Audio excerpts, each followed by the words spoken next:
Madanapalle sub కలెక్టరేట్లో అగ్ని ప్రమాదంపై పోలీసుల దర్యాప్తు కొనసాగుతోంది. హైదరాబాద్ అయ్యప్ప సొసైటీలోని పెద్దిరెడ్డి పిఏ శశికాంత్ ఇంట్లో పోలీసులు తనిఖీలు నిర్వహిస్తున్నారు. ఉదయం నుంచి సీఐ రమేష్ ఆధ్వర్యంలో R&R రెసిడెన్సీలో తనిఖీలు జరుగుతున్నాయి. పామర్రు మాజీ ఎమ్మెల్యే అనిల్ కుమార్ ఫ్లాట్లో ఉంటున్నారు Peddireddy PA Sasikanth.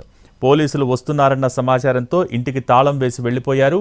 Flat owner Anil కుమార్ను పిలిపించి శశికాంత్ ఇంట్లో పోలీసులు సోదాలు చేస్తున్నారు. ఈ తనిఖీల్లో 10 మంది పోలీసుల బృందం పాల్గొంది. శశికాంత్ ఇంట్లో భారీగా ఫైల్స్ను గుర్తించినట్టు తెలుస్తోంది.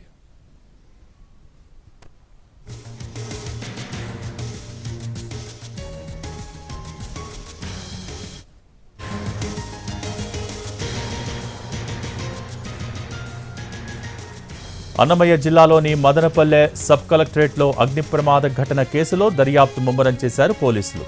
ఎస్పీ ఆధ్వర్యంలో డీఎస్పీ కార్యాలయంలో 6వ రోజు విచారణ కొనసాగుతోంది. పెద్దిరెడ్డి ప్రధాన అనుచరుడు మున్సిపల్ వైస్ చైర్మన్ జింకా వెంకటాచలపతిని అదుపులోకి తీసుకుని విచారిస్తున్నారు పోలీసులు.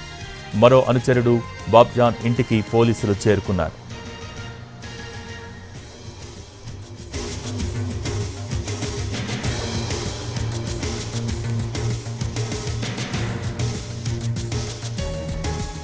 మరోవైపు ఇంటి దొంగల పాత్రపై రెవెన్యూ శాఖ ఆరా తీస్తోంది.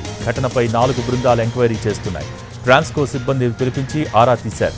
5 రోజుల పాటు పోలీసుల అదుపులో ఉన్నారు RDO Murali, senior assistant Gautam Tej, VRA Ramanaiah ఉన్నారు. రెవెన్యూ సిబ్బంది అనుమానితుల కాల్ డేటాను సిఐడి పోలీసులు పరిశీలిస్తున్నారు. ఈ కేసుతో సంబంధం ఉందని అనుమానిస్తున్న మాధవరెడ్డి కోసం గాలింపు కొనసాగుతోంది. ఫోరెన్సిక్ నివేదిక రాగానే అన్ని నిజాలు తెలుస్తాయని దర్యాప్తు బృందం చెబుతోంది.